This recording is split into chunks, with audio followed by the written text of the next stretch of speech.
Classification of material જે છે, engineering material જે છે એને મેઇનલી બે કેટેગરીની અંદર ક્લાસિફાય કરવામાં આવે છે. એક ફર્સ્ટ જે છે એ ક્લાસિફિકેશન જે છે એક છે મેટલ, અને સેકન્ડ વન જે છે એ નોન મેટલ અથવા નોન મેટાલિક ટાઈપ મટીરિયલ.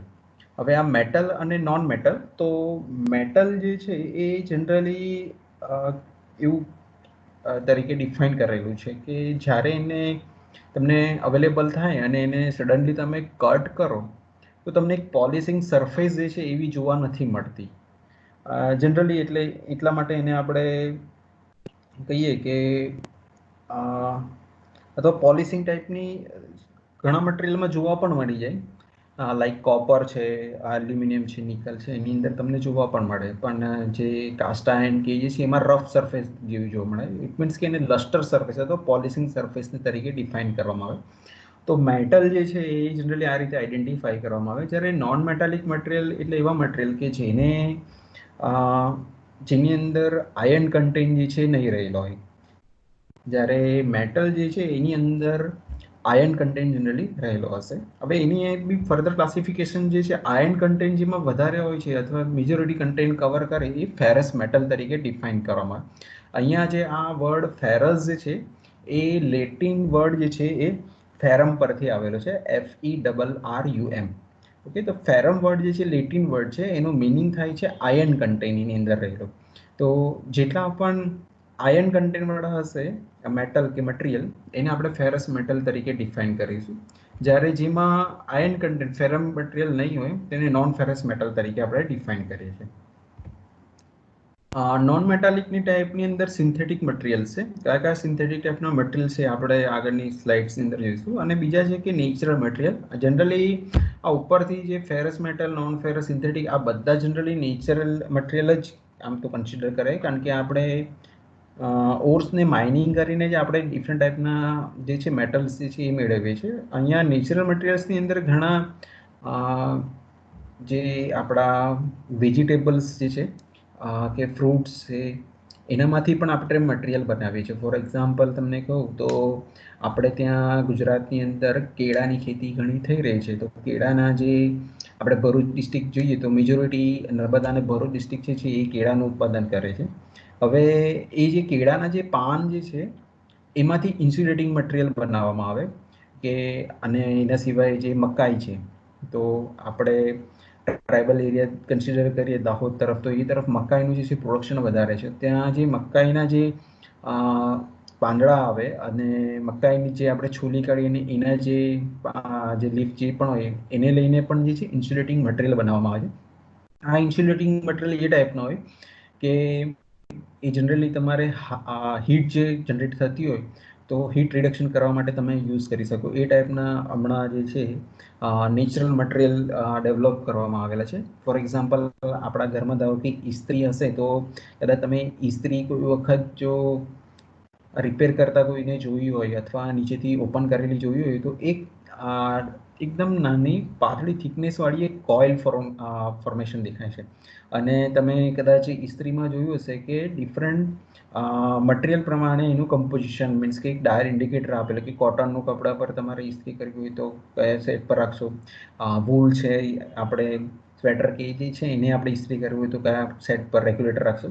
તો એ જે ઇન્ડિકેશન છે એ પ્રમાણે હીટ જે છે ટ્રાન્સફર જે બોટમ લેયર ઓફ ઇસ્ત્રી જે છે ત્યાં આગળ થાય છે. તો આવા જે ઇન્સ્યુલેટિંગ મટીરિયલ કે જ્યાં આગળ હીટ વધારે પ્રોડ્યુસ કરવી છે કે હીટ રિડક્શન કરવાની છે રેગ્યુલેટરના આપણે સેટ કરતા, તો એ માટે જે જનરલી આપણે આ ડિફરન્ટ ટાઈપના નેચરલ મટીરિયલ આઈધર એ સનફ્લાવરના સીડ્સમાંથી બી બનાવવામાં આવે, ઓઇલ જે છે એ કરીને પણ બનાવવામાં આવે, અથવા એના લીફમાંથી બનાવવામાં આવે, અથવા કોર્ન મીન્સ કે મકાઈ જે છે એનામાંથી, અથવા બનાના લીવ્સમાંથી પણ આ મટીરિયલ જે છે જનરલી બનાવવામાં આવે છે. હમણાં એટ પ્રેઝન્ટલી નેચરલ મટીરિયલ છે એનું જે છે એના પર ફોકસ થોડું હવે વધી રહ્યું છે કે જે એન્વાયરમેન્ટને નુકસાન નથી કરી રહ્યું. તો આપણે એ પણ આની અંદર નેચરલ મટીરિયલ, પણ હજુ એવું કોઈ સ્પેસિફિક લિસ્ટ જે છે એ નેચરલ મટીરિયલની અંદર એટલું અવેલેબલ નથી. અધરવાઇઝ આ ઉપરના બધા જે છે એ સમહાવ એક નેચરલ મટીરિયલ્સમાંથી જ આવે છે.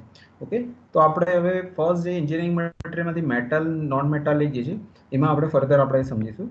તો જે ક્લાસિફિકેશન ઓફ ફેરસ મટીરિયલ છે કે જે મેં તમને કીધું કે એમાં આયર્ન કન્ટેન્ટ રહેલો છે.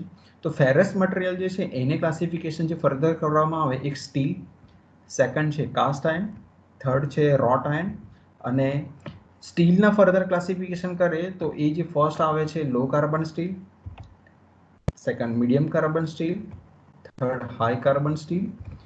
ઓકે, તો આ જે લો કાર્બન, મીડિયમ કાર્બન ને હાઈ કાર્બન સ્ટીલ જે છે એ જનરલી એની અંદર રહેલા કાર્બન પર્સન્ટેજને ધ્યાનમાં રાખીને એનું ક્લાસિફિકેશન કરવામાં આવેલું હોય છે. તો સ્ટીલની એક બેઝિકલી એક રેન્જ છે કે જે આગળના ચેપ્ટરમાં આપણે આયર્ન કાર્બન ડાયાગ્રામથી સમજીશું, અને એની અંદર આ ડિફરન્ટ ટાઈપના કાર્બનના કમ્પોઝિશન છે, લો કાર્બન સ્ટીલ છે, મીડિયમ કાર્બન સ્ટીલ કે હાઈ કાર્બન, તો એ કેવી રીતે ડિસાઇડ કરવામાં આવે છે, કેટલી રેન્જ સુધીના કાર્બન પર્સન્ટેજ હોય છે એની અંદર. બીજી વસ્તુ સમજીશું કે દરેક કાર્બન સ્ટીલ જે છે એની ડિફરન્ટ એપ્લિકેશન છે, કયા કયા પાર્ટ્સ જે છે લો કાર્બન સ્ટીલમાંથી બને છે, કે મીડિયમ કાર્બન સ્ટીલ કે પછી હાઈ કાર્બન સ્ટીલમાંથી બને છે. તો એ વસ્તુ પણ એમાં ધ્યાનમાં રાખીશું. તો એ આ સ્ટીલના 3 બેઝિકલી ક્લાસિફિકેશન કરવામાં આવે છે. ત્યાર પછી સેકન્ડ જે છે તો કાસ્ટ આયર્ન, પછી રોટ આયર્ન છે એના ક્લાસિફિકેશન છે કે એની અંદર બી કાસ્ટ આયર્ન જે છે એ ગ્રે ટાઈપનું cast iron, white cast iron છે, મેલિએબલ કાસ્ટ આયર્ન છે, એલોય કાસ્ટ આયર્ન છે. આ કોમ્બિનેશન ઓફ ગ્રે વ્હાઇટ અથવા ગ્રે મેલિએબલ, વ્હાઇટ મેલિએબલ અથવા ગ્રે મેલિએબલ કોમ્બિનેશનની અંદર અવેલેબલ છે. તો આ ડિફરન્ટ ટાઈપના કાસ્ટ આયર્ન છે. તો મેઇનલી ફેરસ મટીરિયલ જે છે એને મેઇનલી આ 3 કેટેગરી, એક સ્ટીલ, કાસ્ટ આયર્ન અને રોટ આયર્ન, આ ક્લાસિફિકેશન છે એ તમને ઘણી વખત પૂછાય છે. તો ધ્યાનમાં રાખવાનું કે ક્લાસિફિકેશન ઓફ ફેરસ મટીરિયલ જે છે in the steel, cast iron અને રોટ આયર્ન. સ્ટીલનું ફર્ધર લો, મીડિયમ અને high base upon or depend upon carbon content, and wrought iron જે છે generally grey cast iron, white cast iron, malleable and alloy cast iron પર classification કરો. તો આ જે છે બેઝિકલી ફેરસ મટીરિયલ. ક્લિયર? તો આ ફેરસ મટીરિયલનું છે. ત્યાર પછી નેક્સ્ટ આપણે જે જોઈશું એ નોન ફેરસ મટીરિયલ. તો નોન ફેરસ મટીરિયલ જે છે એની અંદર બી મેટલ્સ અને એલોયસ આ બે રીતે ક્લાસિફિકેશન કરવામાં આવે. તો મેટલ્સ જે છે એને આપણે સમજીએ કે મેટલ્સ કયા કયા ટાઈપના નોન ફેરસ મેટલ્સ જે છે એની અંદર આવે છે. તો ફર્સ્ટ જે આવે છે એ એલ્યુમિનિયમ, કે જેની અંદર આયર્ન કન્ટેન્ટ નથી, એટલા માટે એ નોન ફેરસ કેટેગરીમાં છે. તો ફર્સ્ટ જે છે એમાં આપણે ક્લાસિફાય કરેલું છે એલ્યુમિનિયમ.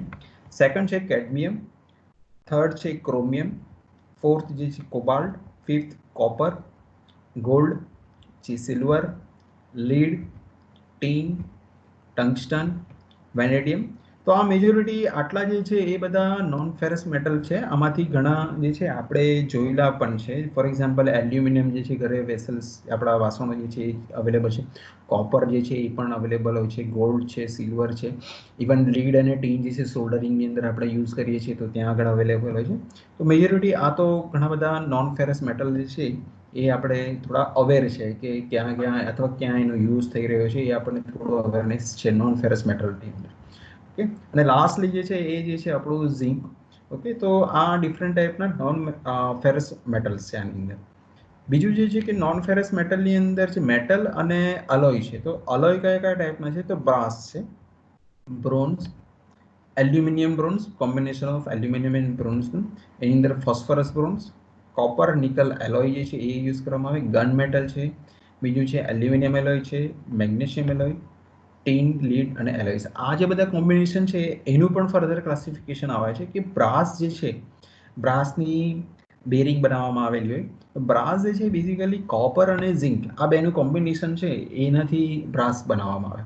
તો બ્રાસ જે છે એમાં કોપર કેટલા પર્સન્ટેજ અને ઝિંક એનું કોમ્બિનેશનથી બ્રાસ બને. સેમ એવી રીતે બ્રોન્ઝ છે એમાં પણ કોપર એ કોમન એલિમેન્ટ છે. બ્રાસ અને બ્રોન્ઝની અંદર કોમન એલિમેન્ટ કોપર છે અને ટીન જે છે એડ કરવામાં આવે. તો બ્રોન્ઝ જે છે એ કોપર પ્લસ ટીન, જ્યારે બ્રાસ જે છે copper plus zinc. It means કે સી પ્લસ ઝેડ અને સી પ્લસ ટી. ઓકે, તો આ બ્રાસ બનશે ને અહીંયા બ્રોન્ઝ બનશે. ત્યાર પછી નેક્સ્ટ જે છે એલ્યુમિનિયમ બ્રોન્ઝ જે છે એની અંદર પણ કોપર તો છે જ, પણ એની અંદર એલ્યુમિનિયમ એડ કરેલા છે. ઓકે, તો ફર્સ્ટ 3 જે છે એ કોપર બેઝ મેઇન રહેશે ને એની અંદર ઝિંક એડ કરીશું તો બ્રાસ બનશે, ટીન એડ કરીશું બ્રોન્ઝ, અને એલ્યુમિનિયમ એડિશન કરતા એલ્યુમિનિયમ બ્રોન્ઝ બનશે. દેન આફ્ટર કોપર અને નિકલ. કોપર જે છે મેઇન એલિમેન્ટ અને નિકલ જે છે એલોઇંગ એલિમેન્ટ તરીકે. ત્યાર પછી એલ્યુમિનિયમ એલોય. હવે એલ્યુમિનિયમ એલોય જે છે એમાં heat treatable wrought and cast iron છે. ડિફરન્ટ ટાઈપના કાસ્ટ આયર્ન આવે છે એના જેવી સ્ટ્રેન્થ જોઈતી હોય તો એની અંદર હીટ ટ્રીટેબલ જે કાસ્ટ આયર્ન આવે એમાં રોટ અને કાસ્ટ આયર્ન જે છે એ યુઝ કરવામાં આવે, અને બીજા છે નોન હીટ ટ્રીટેબલ ટાઈપના બી અવેલેબલ હોય છે. તો એનામાંથી એલ્યુમિનિયમ અલોય જે છે એ બનાવવામાં આવે. ત્યાર પછી ટીન અને લીડ એલોય છે, જે આઈધર સોફ્ટ સોલ્ડરિંગ મટીરિયલ આપણે જનરલી યુઝ કરીએ છીએ સોલ્ડરિંગ કોઈ પણ સર્કિટ કે એને જોઈન્ટ્સ કરવા માટે, તો ત્યાં આગળ.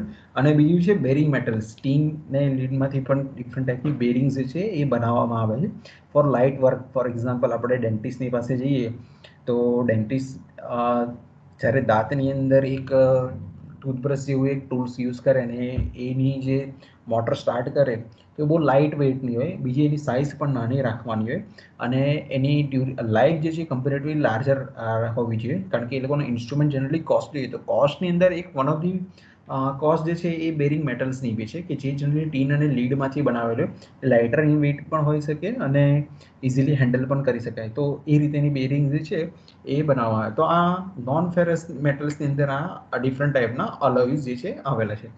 ઓકે, ત્યાર પછી જે નેક્સ્ટ જે છે ક્લાસિફિકેશન ઓફ સિન્થેટિક મટીરિયલ. તો સિન્થેટિક મટીરિયલ એ જે છે એની અંદર ફર્સ્ટ જે છે પ્લાસ્ટિક છે, સેકન્ડ છે સિરામિક છે, અને થર્ડ છે કમ્પોઝાઇટ મટીરિયલ્સ. તો આપણે આ ત્રણે પ્લાસ્ટિક, સિરામિક અને કમ્પોઝાઇટ એ વન બાય વન સમજીએ. તો પ્લાસ્ટિક જનરલી આપણે અવેર છે કે ઘણી બધી વસ્તુ આપણે ઘરની અંદર અથવા બહાર સોસાયટીની અંદર કે કશે આપણે એન્વાયરમેન્ટની અંદર જોઈએ છીએ કે પ્લાસ્ટિકની ઘણી બધી વસ્તુઓ અવેલેબલ છે. તો એ પ્લાસ્ટિકની મટીરિયલ જે છે એ ડિફરન્ટ ફોર્મેટમાંથી બને છે, અને મેઇનલી એને બે કેટેગરીમાં ક્લાસિફાઈ કરેલા છે. એક જે છે એ થર્મોપ્લાસ્ટિક અને સેકન્ડ જે છે થર્મોસેટિંગ પ્લાસ્ટિક. તો આ થર્મોપ્લાસ્ટિક જે છે એને માં પણ ઘણા બધા બાયફર્કેશન કરવામાં આવે. તો ફર્સ્ટ જે છે એક્રેલિકની શીટ જે છે ઘણી વખત આપણે જોઈ છે કે બ્લર વ્હાઇટ કલરની જે છે શીટ જે છે એ ઘરની અંદર પણ યુઝ કરવામાં આવે, ફોર પાર્ટીશન પર્પઝથી પણ યુઝ કરવામાં આવે. જે કપબોર્ડ્સને એવું બનાવે ત્યાં આગળ પણ એક્રેલિકની શીટ જે છે વિથ રિસ્પેક્ટ ટુ ગ્લાસને ફોર્મમાં આપણે જનરલી યુઝ કરી શકતા હોય છે. તો એક્રેલિકની શીટ જે છે એ આવે. બીજું છે પોલિથીન. એઝ યુઝ્યુઅલ આપણી પ્લાસ્ટિકની બધી થેલીઓ જે છે એ પોલિથીન બેગ્સ જે છે, દૂધની થેલી છે, છાશની થેલી છે, કે પછી કોઈ પણ આપણી પ્લાસ્ટિકની બેગ જે છે પોલિથીન મટીરિયલ. સેકન્ડ જે છે પીવીસી, પોલીવિનાઇલ ક્લોરાઇડ, કે જે જનરલી આપણે હમણાં રેની સિઝનની અંદર ઉપરથી નીચે સુધી પાણી જે ટેરેસમાંથી નીચે આવતું હોય તો એની ડિફરન્ટ ટાઈપની પીવીસીની પાઇપ અથવા પ્લમ્બિંગની પાઇપ જે છે અત્યારે આપણે જનરલી પીવીસીની જનરલી પ્રિફર કરવામાં આવે છે, તો પીવીસી મટીરિયલ. ત્યાર પછી છે નાયલોન, કે જે મટીરિયલની અંદર તમને કદાચ ખ્યાલ હોય તો આ બીચીસને એના ઉપર જે છે પ્લાસ્ટિકના થ્રેડ્સને જે છે એ ઝૂલા બનાવેલા હોય છે, નાયલોન થ્રેડ્સ જે યુઝ કરવામાં આવે. એના સિવાય ઘણા પલંગ જે છે એ બનાવેલા હોય છે. ધાબા જે હોય ત્યાં આગળ જે ઘણા પલંગ હોય તો તેની અંદર પ્લાસ્ટિકની થ્રેડ્સની મદદથી જે છે આખી પલંગ જે છે ભરેલો હોય છે. તો એ નાયલોનના થ્રેડ્સ જે છે એ યુઝ કરવામાં આવે. ત્યાર પછી પોલિસ્ટરીન, આ પણ એક મટીરિયલ છે કે જેની મદદથી પોલિસ્ટરીન એટલે વન ઓફ ધી એવું મટીરિયલ કે જેને તમને કહું તો આ પેન આપણે બનાવીએ છીએ તો એ ટાઈપના મટીરિયલ છે, સ્લાઇટલી સોફ્ટ પણ સ્કેચ પેનની બોડીની જે હોય છે, તો એ ત્યાં આગળ આપણે થર્મોપ્લાસ્ટિકના યુઝ કરીએ છીએ. ત્યાર પછી જે છે થર્મોસેટિંગ, જેમાં એપોક્સાઇડ છે. એપોક્સાઇડ જે છે જનરલી એ ટાઈપનું મટીરિયલ હોય છે કે જેની બોન્ડિંગ સ્ટ્રેન્થ થોડી હાયર રહેતી હોય છે, અને જનરલી આપણા જે રેડિયો છે, ટીવી છે, એના બોડી સ્ટ્રક્ચર, ઇવન આ ઇસ્ત્રી જે આવે તો એના જે અમુક બોડી સ્ટ્રક્ચર, ઇવન આપણે ઘરની અંદર મોસ્કીટો માટે જે રિફિલ પેક જે આપણે યુઝ કરીએ છીએ, ઓલ આઉટ્સ કે ગુડ નાઇટ્સ કે એના જે મશીનના જે બોડી સ્ટ્રક્ચર આવે એમાં આપણે જનરલી સ્લાઇડ અમુક ફૂલ કન્ટેન્ટ નથી પણ પાર્શિયલ કન્ટેન્ટ જે છે એનો યુઝ કરવામાં આવે. ત્યાર પછી બેકલાઇટ જે છે એ બેકલાઇટ બી જે છે એ બેઝિકલી કેપિંગ માટે અને ઘણી જે મોડરેટની સ્વિચીસ આવે એના લેયર માટે આપણે જનરલી યુઝ કરતા હોય છે. અને મેલેમાઇન, એઝ યુઝ્યુઅલ આપણે કદાચ તમને ખ્યાલ હશે કે મેલેમાઇનની ડીસીસ જે છે એ જે આપણે યુઝ કરતા હોઈએ છીએ, તો પ્લાસ્ટિકની જે સ્ટીલની ડીશ છે એની બદલે એની બી યુઝ કરતા હોય છે. બીજું એક છે કે આ પોલિસ્ટીરીન છે એની અંદર આપણે આ થર્મોકોલ જે છે એ ટાઈપના પણ સ્ટ્રક્ચર આપણે રેડિયોને જે બધું પેક કરે તો ત્યાં આગળ પેકિંગ મટીરિયલ તરીકેના બી સોફ્ટ લો ગ્રેડના જે આવે એમાંથી થર્મોકોલને એવું પણ બનાવવામાં આવે છે. તો આ બેઝિકલી પ્લાસ્ટિકની ક્લાસિફિકેશન છે. ઓકે, તો ધીસ ઇઝ પ્લાસ્ટિક ક્લાસિફિકેશન. ત્યારે સિન્થેટિક મટીરિયલની અંદર બીજું આવશે સિરામિક્સ. સિરામિક જે છે એની અંદર ફર્સ્ટ જે છે ગ્લાસ, એઝ યુઝ્યુઅલ કે જે તમે પ્રોડક્શન ટેકનોલોજી 1 જે ભણી રહ્યા હશો તો પ્રોડક્શન ટેકનોલોજી 1ની અંદર કાસ્ટિંગ પ્રોસેસ જે તમે સમજશો કે જેની અંદર ડિફરન્ટ ટાઈપની સેન્ડ જે છે એનો યુટિલાઇઝેશન કરવામાં આવે છે, અને આ જ્યારે સેન્ડનો તમે યુટિલાઇઝેશન કરો ત્યાર પછી એ સેન્ડને જે છે એ તમારે કશે ફરીથી રીયુઝ કરવાની હોય તો ત્યાં સુધી કાસ્ટિંગની અંદર કરો છો, પણ અમુક ટાઈમ આવે પછી એની સ્ટ્રેન્થ કે પ્રોપર્ટી એટલી મેન્ટેન નથી રહેતી, તો પછી એ કાસ્ટિંગની સેન્ડ જે છે એ વેસ્ટ ફોર્મમાં હોય ફોર કાસ્ટિંગ ઇન્ડસ્ટ્રી માટે. પણ એ જ એઝ અ ગ્લાસ ઇન્ડસ્ટ્રી માટે જે છે એ રો મટીરિયલ તરીકે પણ યુઝ કરવામાં. એવું જરૂર નથી કે દરેક કાસ્ટિંગ સેન્ડ જે છે એમાંથી ગ્લાસ બને છે, પણ એમાંને અમુક સેન્ડ જે ટાઈપની સેન્ડ આવે કે જેની અંદર મોઇશ્ચર કન્ટેન્ટ જે છે ડિફરન્ટ અમાઉન્ટમાં હોય અથવા બીજા એડિટિવ્સ મટીરિયલ જે છે ગ્લાસ ઇન્ડસ્ટ્રીની અંદર એડ કરે અને ત્યાર પછી જે છે ગ્લાસ જે છે મેન્યુફેક્ચરિંગ કરે છે. ઇવન આપણે ત્યાં વડોદરાની અંદર જોવા જઈએ તો એલેમ્બિક જે છે એની અંદર ગ્લાસ મેન્યુફેક્ચરિંગ યેરાની જે કાચની બોટલ આવે છે તો એ ગ્લાસ મેન્યુફેક્ચરિંગ એલેમ્બિક કંપની જે કરે છે તો એની પ્રોડક્ટનું નામ યેરા છે. તો એ જનરલી જે કાસ્ટિંગ સેન્ડ જે છે એ સેન્ડ ઇવન અને અંદર જનરલી જે સેન્ડ યુઝ કરવામાં આવે તો યલોઇશ કલરની સેન્ડ જે છે જે જનરલી ભરૂચ ડિસ્ટ્રિક્ટ અથવા આ બાજુ દાહોદ ગુજરાત તરફના જે નદીના પટ છે ત્યાં આગળ જનરલી આવી સેન્ડ જોવા મળે છે. અમુક રિજિયન છે જ્યાં આગળ કાળા કલરની પણ સેન્ડ તમને જોવા મળે છે. તો ડિફરન્ટ ટાઈપની સેન્ડના કલર હોય છે, રેડિયસ ટાઈપની પણ સેન્ડ અવેલેબલ હોય, પણ પર્ટિક્યુલર ગ્લાસ માટે અમુક ટાઈપની સેન્ડ જે છે એ જ પ્રિફર આપણે કરી શકીએ છીએ. તો એ જે છે આપણું સિરામિકની અંદર ફર્સ્ટ છે ગ્લાસ. સેકન્ડ જે છે પોર્સેલેન. આપણે એ સિન્થેટિક મટીરિયલ હોય છે કે જે જનરલી ઇન્સ્યુલેટિંગ મટીરિયલની અંદર આપણે જનરલી યુઝ કરતા હોય છે. પોર્સેલિન જે છે એ ઇવન આપણે તમને કહું તો ઘરમાં જે કુકર કે છે કે કોઈ તવો છે તો એના હેન્ડલ માટે પ્લાસ્ટિક પ્લસ પોર્સેલિનની જે મિક્સિંગ કરવામાં આવે કે જેથી તમે એ વસ્તુને પકડી લો તો હીટ ના આવે. ભલે વેસલ એટલું ગરમ હોય પણ એના જે હેન્ડલ જે છે એની અંદર એટલી હીટ જે છે એ ન ટ્રાન્સફર થાય. બીજું છે સિમેન્ટ કાર્બાઇડ કે જનરલી કટિંગ ટૂલ્સ માટે જનરલી યુઝ કરીએ છીએ આપણે. હાર્ડ મટીરિયલ જે છે એની અંદર યુઝ કરવામાં આવે છે. તો આ ડિફરન્ટ ટાઈપના સિન્થેટિક મટીરિયલ જેની અંદર સિરામિક્સ. ત્યાર પછી સિન્થેટિક મટીરિયલની અંદર લાસ્ટલી જે છે એ કમ્પોઝાઇટ, સોરી અહીંયા સિરામિક્સ આવ્યું છે, અહીંયા જે છે હવે કમ્પોઝાઇટ. તો કમ્પોઝાઇટ છે એની અંદર કાર્બન ફાઈબર સ્ટ્રક્ચર છે કે જેની અંદર કાર્બન કન્ટેન્ટ રહેલું હોય અને ફાઈબર સ્ટ્રક્ચર જે પ્લાસ્ટિક જે છે એનું કમ્પોઝિશન કરીને પણ સ્ટ્રેન્ડ જે છે ડેવલપ કરવામાં આવે છે.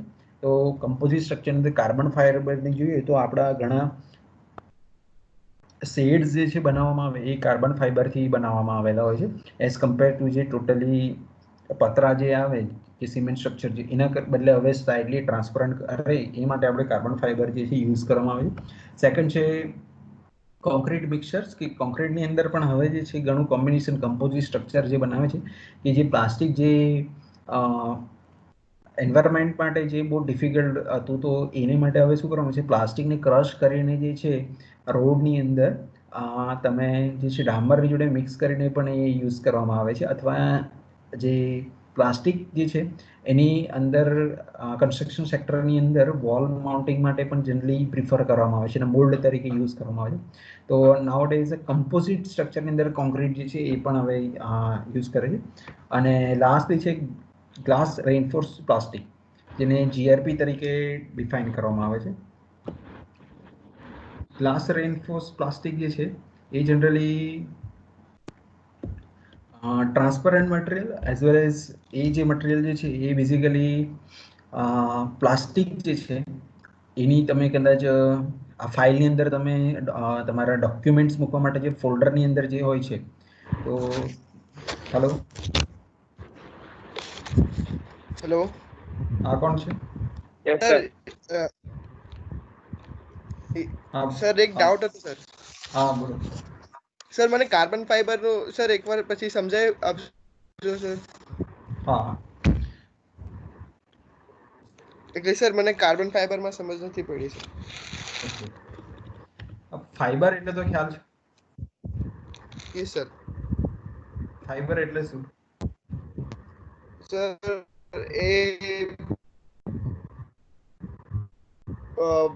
એ લાઇટ વેઇટ પ્લાસ્ટિક જેમાં ગણાય.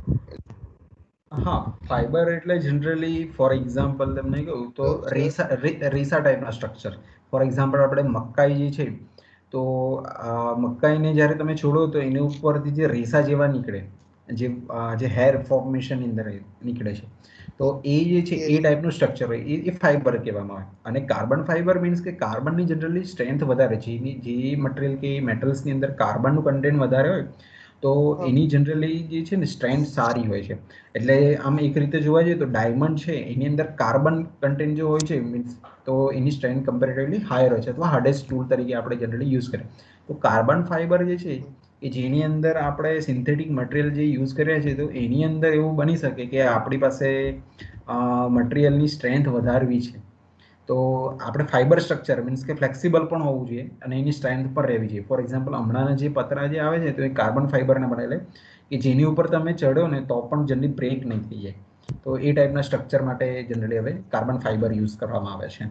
અને ઇવન તમે પ્લાસ્ટિકની બોટલ આપણી થમ્સઅપ કે કોકોકોલાની જે બોટલ્સ જે આવે એ પણ કાર્બન ફાઈબર આવે. એટલે જ્યારે તેને હીટ પ્રોડ્યુસ થાય ને તો એ જગ્યાએથી હીટને કારણે બેન્ડ થઈ જાય પણ તૂટી એકદમ નહીં જાય. તો એ ટાઈપના સ્ટ્રક્ચર મીન્સ કે એને બેન્ડિંગ એક્સટર્નલ ફોર્સ આપતા સ્લાઇટલી અથવા હીટ સપ્લાય કરતા એ બેન્ડિંગ થઈ શકે. તો એ ટાઈપના સ્ટ્રક્ચર જે છે એ જનરલી એની અંદર આવેલા હોય છે. Clear? Yes sir, okay. Thank you.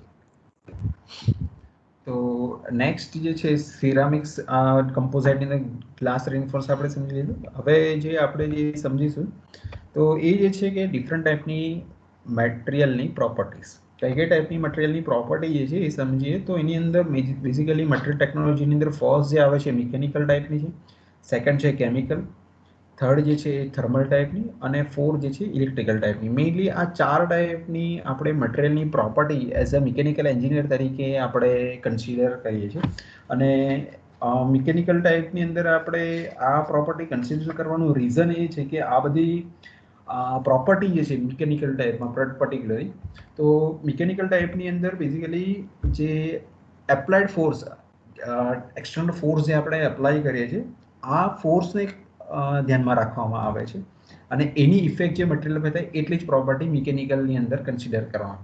જ્યારે થર્મલની અંદર હીટની ઇફેક્ટ થતી હોય તો એ પ્રોપર્ટી બધી જે થર્મલ સાઇડ કન્સિડર કરવામાં આવે. ઇલેક્ટ્રિકલ કન્ડક્ટિવિટીને રિલેટેડ હોય તો એની માટે આપણે ઇલેક્ટ્રિકલ પ્રોપર્ટી, અને લાસ્ટલી જે છે કેમિકલ રિએક્શનને કારણે થતી હોય તો એ કેમિકલ પ્રોપર્ટીની અંદર આપણે કન્સિડર કરતા હોઈએ.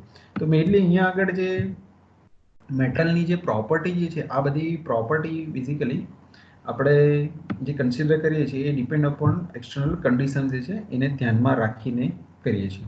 હવે આપણે ફર્સ્ટ મિકેનિકલ પ્રોપર્ટી સમજીએ તો મિકેનિકલ પ્રોપર્ટી જે છે એની અંદર મેજોરિટી કઈ કઈ પ્રોપર્ટીઝ કન્સિડર કરવામાં આવે છે. તો એમાં ફર્સ્ટ છે એક strength, stiffness, elasticity, plasticity, ductility, malleability, brittleness, creep, toughness, hardness, resilience અને સ્ટ્રેઇન હાર્ડનિંગ. મેઇનલી આ 13 પ્રોપર્ટી જે છે એ મિકેનિકલ પ્રોપર્ટી આપણે જનરલી કન્સિડર કરીએ છીએ. આના સિવાય બીજી ઘણી બુક્સની અંદર મશીનેબિલિટી પણ મિકેનિકલમાં કન્સિડર કરે છે, કાસ્ટેબિલિટી બી કન્સિડર કરે છે, વેલ્ડેબિલિટી પણ કન્સિડર કરવામાં આવે છે, અને બીજું પ્રૂફ ઓફ રેઝિલિયન્સ. આ બધા સબ પાર્ટ જ છે. આ મેઇનલી જે જોવા જઈએ તો આ 13 જે છે એ જ મેઇનલી મિકેનિકલ પ્રોપર્ટી કહેવાય. એટલે ઘણી બુક્સની અંદર 17 કે 18 પ્રોપર્ટી ડિફાઇન કરેલી છે, પણ બેઝિક જે પ્રોપર્ટીઝ જે છે એ મેઇનલી આ 13 પ્રોપર્ટી જે છે આવેલી છે. આપણે વન બાય વન જે છે એ સમજીશું. તો ફર્સ્ટ જે છે આપણી મિકેનિકલ પ્રોપર્ટી જે છે એ આપણી સ્ટ્રેન્થ છે. સ્ટ્રેન્થ કોને કહેવામાં આવે તો એ આપણે સમજી લઈએ. બીજું એક વસ્તુ કે ડિફરન્ટ ટાઈપની મિકેનિકલ પ્રોપર્ટી જે છે એની સમજતા પહેલાં આપણે જે મેં તમને કીધું કે ડિફરન્ટ લોડિંગ કન્ડિશનને ધ્યાનમાં રાખવાની હોય. તો અહીંયા લોડિંગ કન્ડિશન જે છે એની ઇફેક્ટ જે છે મટીરિયલ પર થશે એ આઈધર એક સ્ટ્રેસ ડેવલપ કરશે અથવા સ્ટ્રેઇન ડેવલપ કરશે. હવે સ્ટ્રેસ જે બોડીની અંદર અથવા મટીરિયલની અંદર જે ડેવલપ થશે આઈધર એ ટેન્સાઇલ સ્ટ્રેસ પણ હોઈ શકે, કોમ્પ્રેસિવ સ્ટ્રેસ પણ હોઈ શકે અથવા શિયરિંગ સ્ટ્રેસ પણ હોઈ શકે. તો બેઝિકલી આ 3 ટાઈપના સ્ટ્રેસીસ જે છે એ કોઈ પણ મેટલ કે મટીરિયલની અંદર ડેવલપ થતા હોય છે. બરાબર છે? તો સેમ એવી રીતે સ્ટ્રેઇન, કે સ્ટ્રેઇન તમને ખ્યાલ છે કે લોડ આપતા જે મટીરિયલ જે સ્લાઇટલી એક્સપાન્ડ થાય અથવા એની change in length from the original length અથવા વોલ્યુમ, તો એ ટર્મમાં આપણે જનરલી ડિફાઇન કરીએ છીએ. તો આપણે ફર્સ્ટ જે મટીરિયલની પ્રોપર્ટી જે સમજી રહ્યા છીએ આપણી એ જે છે સ્ટ્રેન્થ. તો ફર્સ્ટ સ્ટ્રેન્થ જે છે એને it defines as a ability of material that can withstand to mechanical load or that can resist maximum stresses. જેટલો સ્ટ્રેસ તમને ખ્યાલ છે લોડ પર એરિયા, તો જેટલો લોડ આપે અને પર્ટિક્યુલર એરિયાની અંદર એટલો લોડ જે છે એ એની સામે ટકી રહે, તો એને આપણે સ્ટ્રેન્થ તરીકે ડિફાઇન કરીએ છીએ. So the load necessary to be fracture unit cross section area of material is known as a ultimate strength. કે જે પર્ટિક્યુલર એરિયા અથવા ક્રોસ સેક્શન એરિયા પર જ્યારે લાગે છે ને એને કારણે એ પર્ટિક્યુલર એરિયા અથવા રિજિયન જે છે ત્યાંથી બ્રેક થઈ જાય છે. તો એ બ્રેક થાય ત્યાં સુધી એ રેઝિસ્ટ કરી શકે છે, એની સામે ટકી રહે છે. તો એ જે છે સ્ટ્રેન્થ એને અલ્ટિમેટ સ્ટ્રેન્થ તરીકે ડિફાઇન કરવામાં. ફોર એક્ઝામ્પલ, આપણે એક લાકડું લીધું અને એને આપણે બેન્ડ કરીએ છીએ તો એક પર્ટિક્યુલર પોઈન્ટ જે છે ત્યાંથી આપણે બેન્ડ કરવાની ટ્રાય કરે છે, તો ત્યાં સુધી એકદમ તરત જ બેન્ડ કરવાની ટ્રાય કરીશું તો નહીં તૂટે.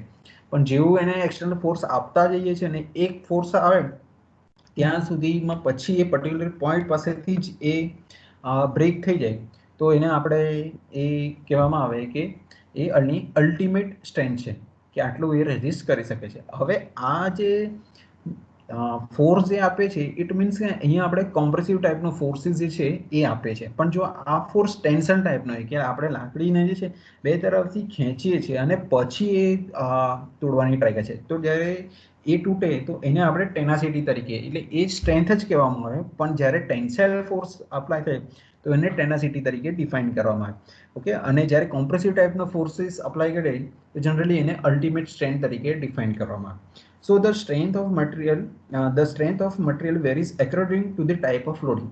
જો ઇલાસ્ટિક જે સ્ટ્રેસ સ્ટ્રેન કરો તમે સમજેલા છો અને થોડો અવેર પણ છો કે તો એની અંદર ઇલાસ્ટિક સ્ટ્રેન જે છે તો એ કહેવામાં આવે કે stage where the material shift from elastic to plastic range, કે એક્સટર્નલ લોડ આપતા એ પ્લાસ્ટિક રેન્જ સુધી જાય છે, પણ જેવો લોડ રિમૂવ કરો ફરીથી એ ઓરિજિનલ પોઝિશનમાં આવી જાય. તો ત્યાં સુધી એ રેઝિસ્ટ કરી શકે, એ લોડની સામે ટકી રહી અને ફરીથી આવી જાય તો ત્યાં સુધીની એની સ્ટ્રેન્થ જે છે એની ઇલેક્ટ્રિક સ્ટ્રેન્થ કહેવાય. અને પર્ટિક્યુલર એ પોઈન્ટથી એ લોડ આપતા એ ડિફોર્મેશન થઈ જાય અથવા રપ્ચર થઈ જાય તો એને પ્લાસ્ટિક સ્ટ્રેન્થ તરીકે ડિફાઇન કરવામાં. The strength where the material start rupture, એટલે પ્લાસ્ટિક રેન્જ પછી એ ટોટલી કન્વર્ઝન સ્ટાર્ટ કરી દેશે કે લોડ રિમૂવ કરતા પણ એ જે લોડ આપ્યો છે એ ઇફેક્ટ એના પર રહે છે, તો એ પ્લાસ્ટિક સ્ટ્રેન્થની અંદર આવી જશે. તો આ ફર્સ્ટ જે છે પ્રોપર્ટી હતી મિકેનિકલ પ્રોપર્ટી આપણી strength. Then after next is mechanical property જે છે આપણી સ્ટીફનેસ. તો સ્ટીફનેસ જે છે એ basically it is defined as it is defined the ability of material that can resist mechanical deformation or deflection under the load or stress. જે એના પર લોડ આપીએ છીએ તો એને રેઝિસ્ટ કરી શકે. સ્ટ્રેન્થ પણ સેમ છે, સ્ટીફનેસ પણ એ નજીકનો જ ટર્મ છે, પણ એક વસ્તુ છે કે ડિફ્લેક્શન મીન્સ કે એ લોડ આપતા એ કેટલું બેન્ડિંગ થાય છે. ફોર એક્ઝામ્પલ, આપણે એક પ્લાસ્ટિકની સોલિડ ડાયામીટર વાળી આપણે એક શાફ્ટ લઈએ છીએ પ્લાસ્ટિકનો અને એના પર ઉપરથી ફોર્સ આપે છે. હવે ફોર્સ જ્યારે તમે આપો છો નીચેનો જેનો એન્ડ છે એકદમ ફિક્સ કરેલો છે અને ઉપરથી ફોર્સ આપો તો સ્લાઇડલી એ બેન્ડ થશે, ડિફ્લેક્શન એની અંદર જોવા મળશે અથવા ડિફોર્મેશન જે એ જોવા મળશે. પણ એક ટાઈમ આવશે કે એનાથી બિયોન્ડ જે છે ડિફ્લેક્શન આપતું નથી. ઓકે, અથવા કોઈ રોડ તમે લીધો ને એને તમે ઉપરથી ફોર્સ આપો તો અમુક એન્ડ સુધી એનું ડિફ્લેક્શન આપે છે, ત્યાર પછી એ ડિફ્લેક્શન નથી આપતું, તો ત્યાં સુધી જે રેઝિસ્ટ કરી શકે તો એને એ સ્ટીફનેસ તરીકે ડિફાઇન કરવામાં. ઇટ મીન્સ કે એનાથી બિયોન્ડ એ મુવમેન્ટ અથવા ડિફોર્મેશન અથવા ડિફ્લેક્શન થવા દેતું નથી. તો એટલા માટે સ્ટીફનેસ જે છે એને અનધર વર્ડ તરીકે રિજિડિટી ઓફ મટીરિયલ તરીકે પણ ડિફાઇન કરવામાં આવે. તો ઘણા મટીરિયલની જે છે એ સ્ટીફનેસ અથવા રિજિડિટી સારી પણ હોય અને ઘણાની અંદર ઓછી પણ હોય છે.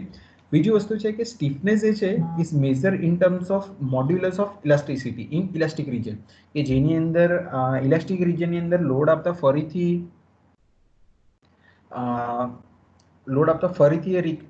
રિગેન કરી દે પોતાનું સ્ટેટ, તો ત્યાં સુધીની એની સ્ટીફનેસ કન્સિડર કરવામાં આવે. અને બીજી વસ્તુ કે well flexibility is sometime use as a opposite of stiffness.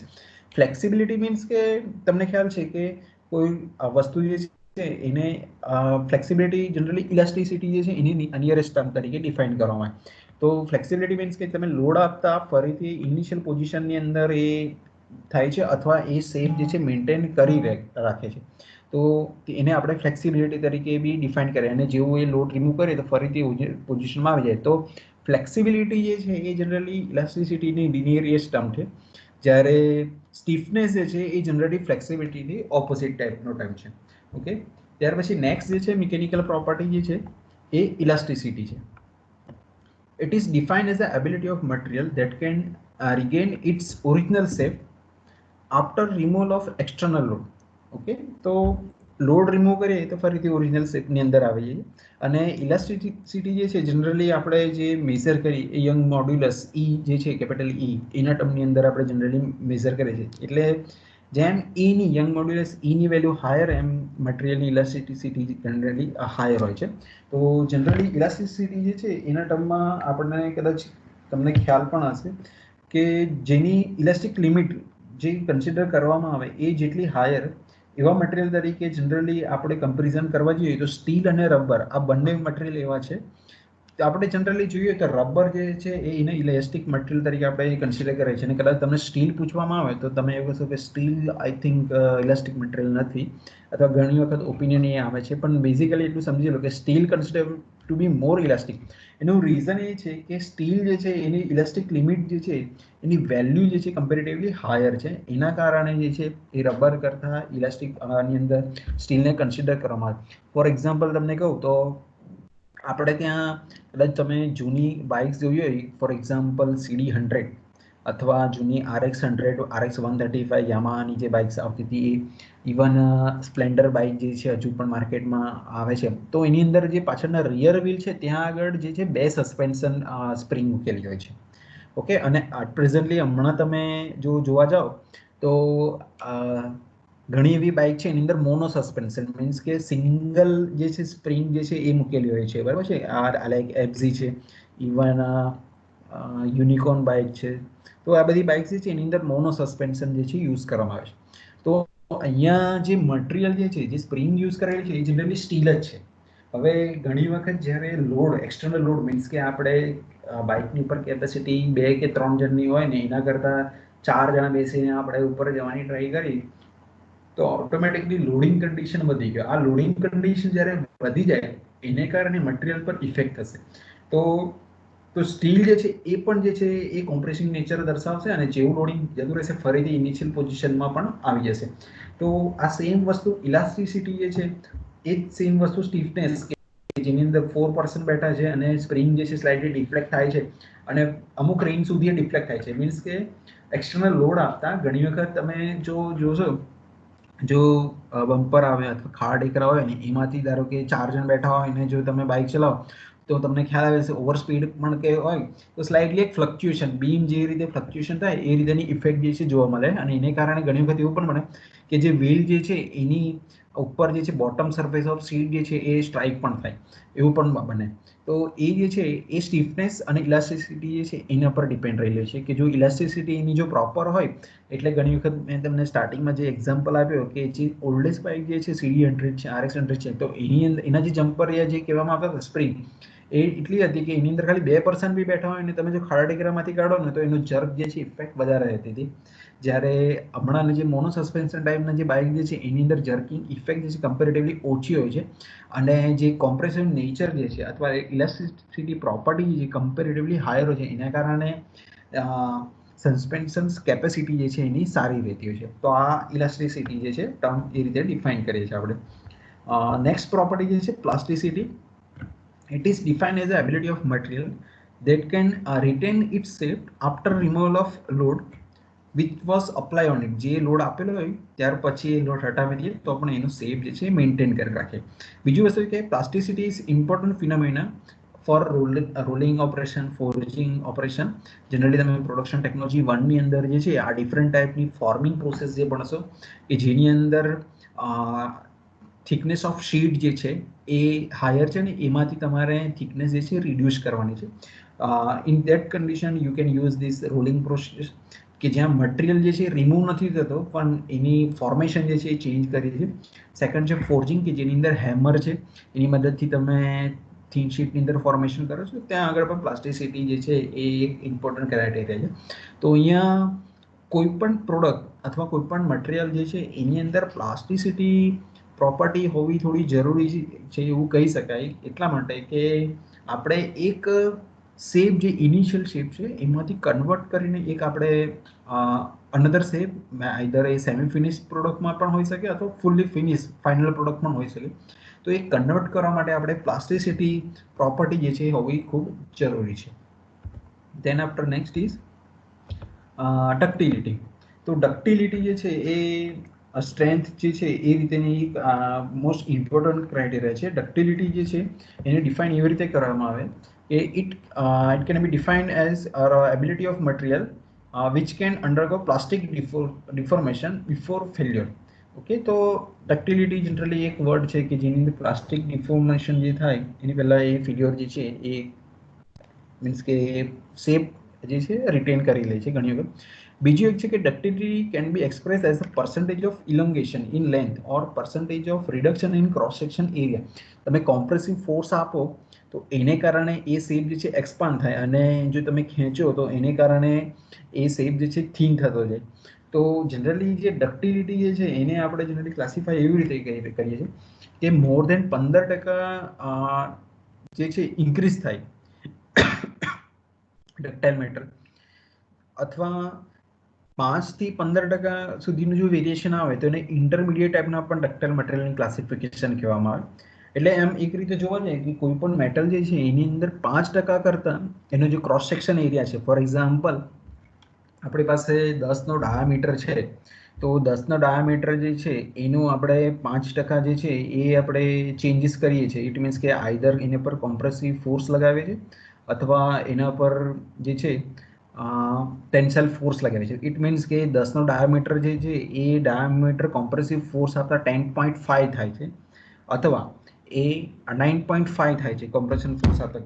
તો આ જે ચેન્જીસ આવે છે તો એને આપણે જે છે આ વિધિન રેન્જની અંદર હોય છે કે જેનો ડાયામીટર 5%થી વધારે આપણે કન્સિડર કરી લીધો છે, તો એ ઇન્ટરમીડિયેટ સ્ટેટની અંદર તો આવી જ જશે. એટલા માટે આપણે એને ઇન્ટરમીડિયેટ ડક્ટાઇલ મટીરિયલ તરીકે તો સિલેક્ટ કરી લઈશું.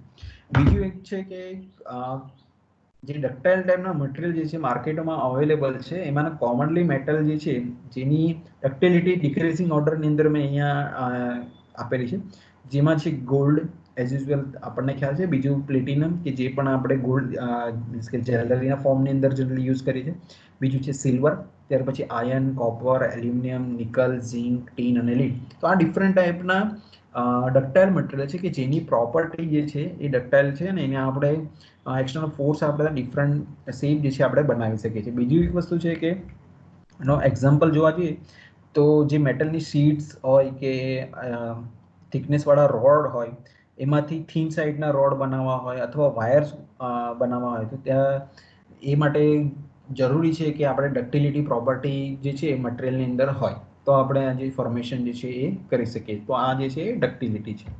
ત્યાર પછી નેક્સ્ટ મિકેનિકલ પ્રોપર્ટી જે છે એ જે છે મેલિએબિલિટી. મેલિએબલ એટલે ડિફોર્મ થઈ જવું, એક શેપમાંથી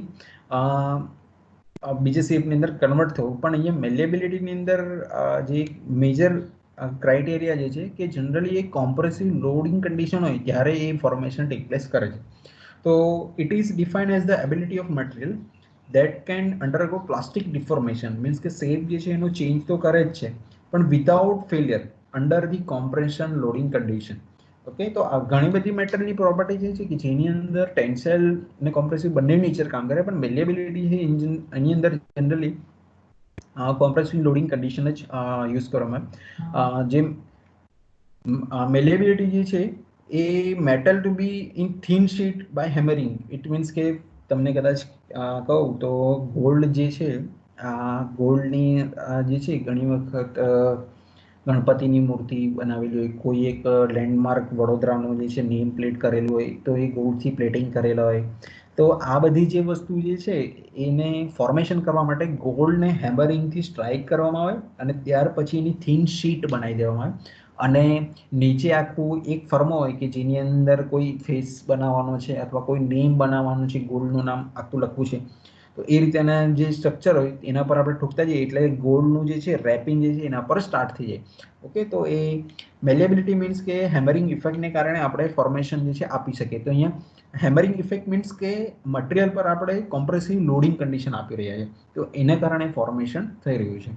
તો એને સેમ એવી રીતે સિલ્વરની મૂર્તિ પણ હોય છે, અને સિલ્વરના તમે નાની એક શોપીસ માટે એવા જે છે એ જનરલી આપતા હોય છે. તો એ સિલ્વરની છે, એના સિવાય એલ્યુમિનિયમ ફોઇલમાંથી પણ આવી રીતે અથવા એલ્યુમિનિયમના મટીરિયલમાંથી પણ બનાવવામાં આવે. તો સેમ એવી રીતે આ ડિફરન્ટ ટાઈપના મટીરિયલ જે મેં લિસ્ટ આઉટ કર્યા છે, gold, silver, aluminium, copper, tin, platinum, lead, zinc, iron અને નિકલ, આ પણ જે છે એ ડિક્રીઝિંગ ઓર્ડરની અંદર જે એની મેલેબિલિટી છે એ આપેલી છે. તો એ ફોર્મેશનની અંદર આપણે જનરલી પ્રિફર કરીએ છીએ એઝ પર રિક્વાયરમેન્ટ પ્રમાણે. ત્યાર પછી નેક્સ્ટ જે છે એ બ્રિટલનેસ જે છે. બ્રિટલનેસ જે છે કે જેની અંદર it is the ability of material that can resist mechanical load without plastic deformation, કે જેના પર લોડ આપતા ક્રેક જે છે એ શરૂઆત થઈ જાય. કાચ જે છે કાચની ઉપર જેવું તમે થોડુંક એક્સટર્નલ ફોર્સ વધારે જાય એને તિરાડ પડી જાય અને એ મીન્સ કે બેન્ડ નહીં થાય પણ સડનલી બ્રેક જ થઈ જશે. તો અહીંયા જે ડક્ટિલિટી જે છે એના કરતાં ડક્ટિલિટી માટે રિક્વાયરમેન્ટ છે કે 5% અથવા એના કરતાં વધારે 5 થી 15% સુધી આપણે ઇન્ટરમીડિયેટ કહીએ, અને 15%થી જો વધારે હોય તો એને આપણે પ્યોર ડક્ટિલ મટીરિયલ કહેવામાં આવે. પણ જો 5% કરતાં ઓછું હોય, એના પર એક્સટર્નલ ફોર્સ આપતા એ ચેન્જીસ થાય છે પણ એ 5% કરતાં ઓછો છે, તો આપણે એને જનરલી બ્રિટલ નેચરની અંદર કન્સિડર કરી લઈએ છીએ. So less than 5 in a 15 mm gauge length is considered as a brittle material. For example, glass છે, cast iron છે, એ generally brittle material તરીકે યુઝ કરાય કે જેના પર સ્લાઇડલી એક્સટર્નલ ફોર્સ આપો તો એ જે છે બ્રેક થઈ જશે, એ ડિફ્લેક્ટ નહીં થાય. ફોર એક્ઝામ્પલ આપણી પાસે પ્લાસ્ટિકની બોડીવાળી જે છે એકદમ ₹1 કે ₹3 કે એની અંદર જે ડિફ્લેક્શનવાળી આપણી પાસે પેન આવે છે, અને સ્લાઇડલી તમે સેલો કે એવી જે થોડી પ્લાસ્ટિક ટાઈપની ક્રિસ્ટલ સ્ટ્રક્ચર ટાઈપની જો બોડીવાળી જો પેન હોય, તો તમે જો પેલી ₹1 કે ₹2ની પેન છે એને તમે સ્લાઇડલી બેન્ડ કરશો તો એ સ્લાઇડલી બેન્ડ થશે અને તમે ફરીથી સીધી કરવી હશે તો પણ થઈ જશે. પણ જે સેલોની કે કોઈ પણ મોન્ટેક્સની જે પેન જોશો તો એને તમે જો એક્સટર્નલ ફોર્સ આપશો એટલો જ તો એ તૂટી જશે. બરાબર છે. તો બ્રિટલનેસ જે છે એ મટીરિયલની ડિફરન્ટ હોય છે. એટલે એવું જરૂરી નથી કે ગ્લાસ જ બ્રિટલ છે. એ જે બોડી જે છે પેનની જે બોડી જે છે એ પ્લાસ્ટિક છે, તો પ્લાસ્ટિક પણ અમુક પ્લાસ્ટિક એવા આવે કે જે બ્રિટલ નેચરની અંદર હોઈ શકે. ઓકે, તો આ બ્રિટલનેસ જે છે એની પ્રોપર્ટી. ત્યાર પછી જે છે ક્રીપ. ક્રીપ જે છે it is defined as a time versus strain behaviour. Strain એટલે શું છે એ તો ખ્યાલ છે કે જ્યારે એનો ઓરિજિનલ શેપ જે છે એની અંદર સ્લાઇડલી ચેન્જ થાય છે, અથવા વોલ્યુમ જે ઓરિજિનલ વોલ્યુમની અંદર સ્લાઇડલી ઇન્ક્રીઝ થાય છે અથવા ડિક્રીઝ થાય છે, તો એ ટાઈમની સાથે જે છે પેરામીટર જનરલી ચેન્જ થતો હોય છે. તો it is defined as a time versus strain behaviour of material under constant mechanical load is called as a creep. Creep જે છે એ જનરલી સડનલી એક્ટિવ થાય એવું જરૂરી નથી. અમુક જ મટીરિયલ છે એની અંદર એ સડનલી અથવા તમને રૂમ ટેમ્પરેચર પર એની ઇફેક્ટ જોઈ શકાય. ક્રીપ જે છે જનરલી કોન્સ્ટન્ટ મિકેનિકલ લોડ જે સાયકલિક ટાઈપના બી આવી શકે, પણ એ કોન્સ્ટન્ટ ટાઈપના જનરલી હોય તો ત્યાં આગળ આપણે એને કન્સિડર કરતા હોય છે. So creep is a slow and progressive deformation in material depends on time. At elevated temperature, creep shown in iron, nickel, copper and their alloys. For example, તમને કહું તો આપણા બહાર જે પાવર સપ્લાય માટે ઇલેક્ટ્રિશિયન મીન્સ કે જે ઇલેક્ટ્રિકની જે લાઈન આવે છે, તો એના જે વાયર જે છે ઇનિશિયલ સ્ટેજની અંદર એટલા બધા સ્ટ્રેન્થિંગ કરીને કે સ્ટ્રેટ લાઇનની અંદર હોય એવા હોય છે. પણ જેમ જેમ એનો યુઝ થતો જાય છે, મીન્સ કે કરંટનો સપ્લાય થતો જાય છે ને ધીરે ધીરે અમુક જે ડિફ્લેક્શન આવવા લાગે એટમોસ્ફિયર કન્ડિશનને કારણે, હીટને કારણે એક્સપાન્શન થાય, સ્લાઇડલી લૂઝ થાય, તો એને કારણે ધીરે ધીરે જે છે એની અંદર ચેન્જીસ આવશે. ઇટ મીન્સ કે સ્લાઇડલી એ જે છે ડિફ્લેક્ટ થઈ જતા હોય. ફોર એક્ઝામ્પલ, ઘરે તમે ધારો કે કપડાં બાંધવાનો તાર બે એન્ડ વચ્ચે જ્યારે બાંધો છો ને એકદમ ટાઈટ કપલિંગ કરી દીધું છો પ્રોપરલી, અને જેવું તમે કપડાં નાખવાનું સ્ટાર્ટ કરો છો ઇનિશિયલ સ્ટેજની અંદર તો સારી એવી હાઇટ પર રહેશે, ધીરે ધીરે એ ડિફ્લેક્ટ થશે. ઇન શોર્ટ કે એની અંદર એક ટાઈમિંગ લાગશે કે ત્યાર પછી એ ડિફ્લેક્શન ઘણું એવું આવી ગયું હશે. તો એ જે છે સ્લોલી અને પ્રોગ્રેસિવ ટાઈપનું ડિફોર્મેશન જે છે મટીરિયલની અંદર જોવા મળે છે. તો એને આપણે ક્રીપ તરીકે ડિફાઇન કરીએ. બીજું જે છે કે રૂમ ટેમ્પરેચર પછી ઝિંક છે, લીડ છે, ટીન એન્ડ ધેર એલોય. જે ઝિંક, લીડ અને ટીન જે છે બેઝિકલી આપણે સોલ્ડરિંગ મટીરિયલમાં આપણે જે યુઝ કરીએ તો એ સોલ્ડરિંગના વાયર જે હોય તો એને પણ જે છે એ તમે સ્લાઇડલી ખેંચો તો ધીરે ધીરે એ જો ટેન્સાઇલ ફોર્સ વધારે અપ્લાય કરો તો ધીરે ધીરે પ્લાસ્ટિકની જેમ ખેંચાશે ને એક પોઈન્ટ આવશે ત્યાંથી એની ક્રોસ સેક્શન એરિયા રિડ્યુસ થઈ ગયો અને ત્યાંથી પછી એ તૂટી પણ જાય.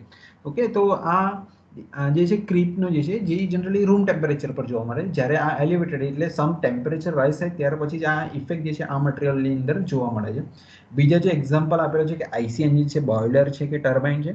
આપણે આઈસી એન્જિનનું એક્ઝામ્પલ સમજીએ તો જ્યારે આપણે બાઇક ચલાવીએ છીએ તો ઇનિશિયલ કન્ડિશનની અંદર આપણી બાઇકની અંદર એન્જિનની સ્પીડ જે છે એ સારી એવી મેન્ટેન રહે છે, પણ આફ્ટર નંબર ઓફ યુઝ પછી જે છે એની એવરેજ ઘટે છે. એનું રીઝન છે કે પેલી પિસ્ટન રિંગ જે છે એની વોર્ન આઉટ થઈ જાય છે, બરાબર છે. તો એ કોન્સ્ટન્ટ મિકેનિકલ લોડિંગ ઇફેક્ટ એના પર થતી રહેતી હોય છે અને એ વોર્ન આઉટ થવાને કારણે જે છે એ ઇફેક્ટ જે આ પિસ્ટન ઘણી વખત કહે કે એન્જિન બનાવવું પડશે. જનરલી આપણે મિકેનિક પાસે જઈએ તો એ આપણને એવું કહે કે એન્જિન બનાવવું પડશે.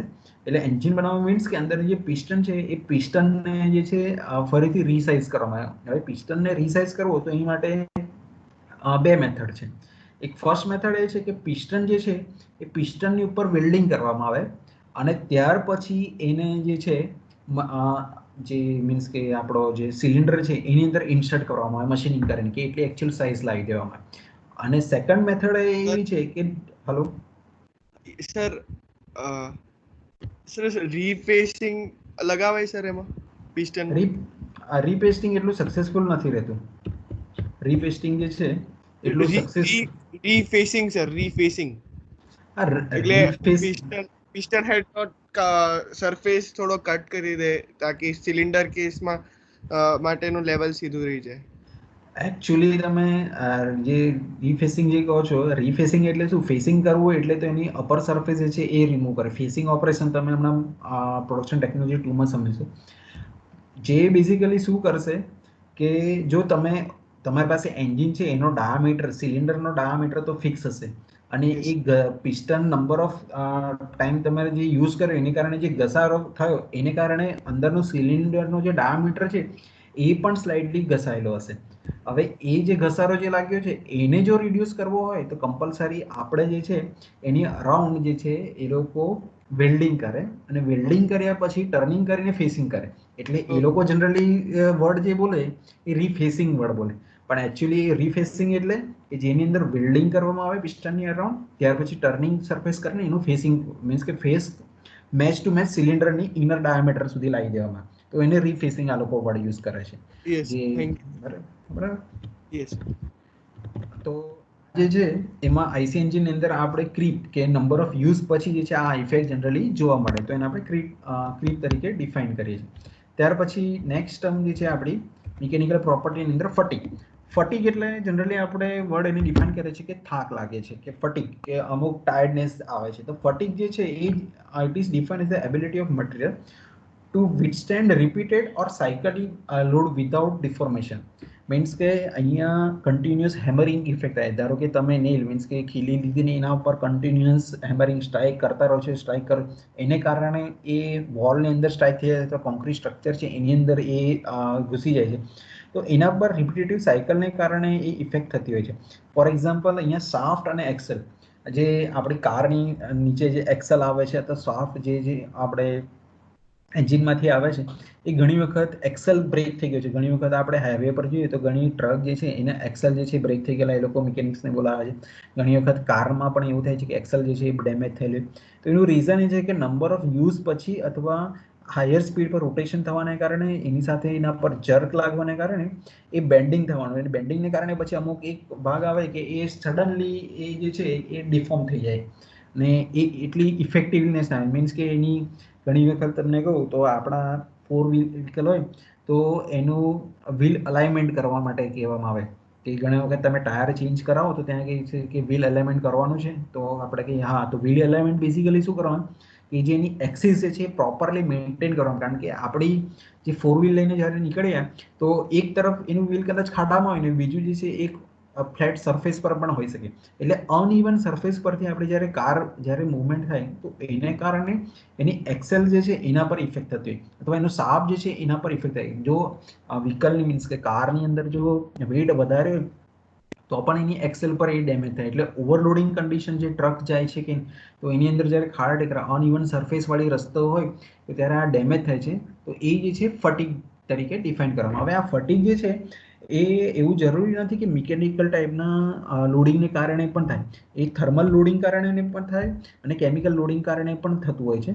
તો ફટીગ જે છે એ કેમિકલમાં એને આપણે કોરોઝન તરીકે ફટીગ લાગે છે કે એ હવે જનરલી બ્રેક થઈ જશે, તો એ તરીકે પણ ડિફાઇન કરાય. અને થર્મલની અંદર હીટને કારણે મટીરિયલની પ્રોપર્ટી જે છે કન્ટિન્યુઅસ, આ જે ટર્બાઇન છે કે બોઇલર છે તો એની અંદર જે મટીરિયલ જે છે કન્ટિન્યુઅસ હીટને કારણે એની અંદર ઇફેક્ટ થતી હોય તો એને આપણે ફટીગ તરીકે ડિફાઇન કરીએ છીએ. ત્યાર પછી નેક્સ્ટ જે છે એ ટફનેસ. ટફનેસ જે છે it is defined as the ability of material to absorb energy up to fracture during the plastic deformation. Generally tough means કે તમે કન્ટિન્યુઅસ એને ઇમ્પેક્ટ લોડિંગ આપો છો અને એનર્જી એબ્ઝોર્બ કરતો રહે તો એને ટફ તરીકે આપણે ડિફાઇન કર્યા છે. કે હેમરિંગ કારણે કે પ્રેસથી કોઈ મશીનિંગ કરી રહ્યા છે અથવા ન્યુમેટિક હેમર છે એની મદદથી આપણે શીટ મેટલ પર વર્ક કરી રહ્યા છે તો ત્યાં આપણે જોવું જરૂરી છે કે પ્રેસ મશીનથી કોઈ પાર્ટને આપણે બેન્ડ કરીએ છીએ તો એની માટે જરૂરી છે કે મટીરિયલની ટફનેસ એઝ અ જે રેમ અથવા પંચ જે આવે છે એના કરતાં એની ટફનેસ ઓછી હોવી જોઈએ તો જે બેન્ડિંગ થઈ શકશે. અને અથવા જે મટીરિયલ કરે છે એના કરતાં રેમ કે જે પંચ જે છે એની જે છે ટફનેસ હાયર હોવી જોઈએ. તો આ ડિપેન્ડ અપોન મટીરિયલની કન્ડિશન અથવા કમ્પોઝિશન પ્રમાણે આપણે જે છે સિલેક્શન કરીએ તો એને આપણે ટફનેસ તરીકે ડિફાઇન કરીએ. ત્યાર પછી નેક્સ્ટ જે છે એ hardness. It is defined as the ability of material that can resist scratch mark, okay, abrasion, ઘસારો જે આવે છે, કટિંગ ઓર મશીનિંગ એક્શન અથવા ઇન્ડેન્ટેશન ઓર પેનિટ્રેશન. હાર્ડનેસ જ્યારે મેઝર કરવામાં આવે તો ડાયમંડ શેપનો એક ટ્રાયંગલ શેપનું જે છે એ મેટલની ઉપર એક્સટર્નલ ફોર્સ આપવામાં આવે અને એ ફોર્સને કારણે જે છે એની અંદર એક ક્રેટર અથવા ખાડો ડેવલપ થાય અને એ કેટલો ખાડો ડેવલપ થાય એના મેઝરમેન્ટ કરવામાં આવે. એની માટે ડિફરન્ટ હાર્ડનેસ મેઝરિંગ ટેકનિક જે છે જેને બ્રિનલ હાર્ડનેસ નંબર છે, રોકવેલ હાર્ડનેસ નંબર છે, એના સિવાય વિકર હાર્ડનેસ નંબર છે. તો ડિફરન્ટ ટાઈપના હાર્ડનેસ જે છે એ મેઝરિંગ ટૂલ છે એ જે છે એમાં આપણે હાર્ડનેસ મેઝર કરીએ છીએ. અને જનરલી હાર્ડનેસ મટીરિયલ તરીકે જનરલી ડાયમંડ જે છે એ પ્રિફર કરવામાં આવે છે.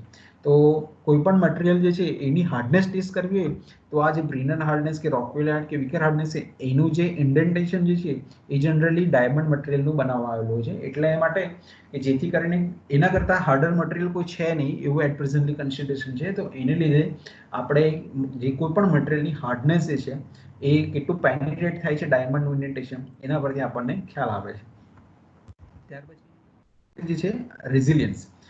તો it is defined as the ability of material that can absorb energy in stressing, stress જે ડેવલપ થાય on the material up to elastic limit call as a resilience. Elastic limit સુધી જે એનર્જી એનામાં absorb થઈ શકે એનાથી beyond જાય તો એ પ્લાસ્ટિકમાં જ કન્વર્ટ થઈ ગયું. એટલે મીન્સ કે ટોટલી પછી એ ડિફોર્મેશન થઈ જાય. રેઝિલિયન્સ મીન્સ કે ત્યાં સુધી એનર્જી એબ્ઝોર્બ કરી શકે. ધારો કે આપણે ઝાડની ડાળી જે છે એના પર લટકી જઈએ છીએ તો એ ઝાડની ડાળી જે છે જ્યાં સુધી આપણે લટકે છે એ તૂટી નથી જતી પણ ત્યાં સુધી લટકી રહે છે તો ત્યાં સુધી રેઝિસ્ટ કરી શકે છે. આપણી વેઇટને કારણે જે એના પર એનર્જી જે છે એબ્ઝોર્બ થતી રહે છે અને જેવું આપણે છોડીએ કે ડાળી ફરીથી એની ઓરિજિનલ પોઝિશનમાં ઇલાસ્ટિસિટી પ્રોપર્ટી ટાઈમ એ જતું રહે છે તો એ ઇલાસ્ટિક રિજિયન સુધી છે તો એ ડાળીની જે છે રેઝિલિયન્સ તરીકે આપણે ડિફાઇન કરી શકીએ.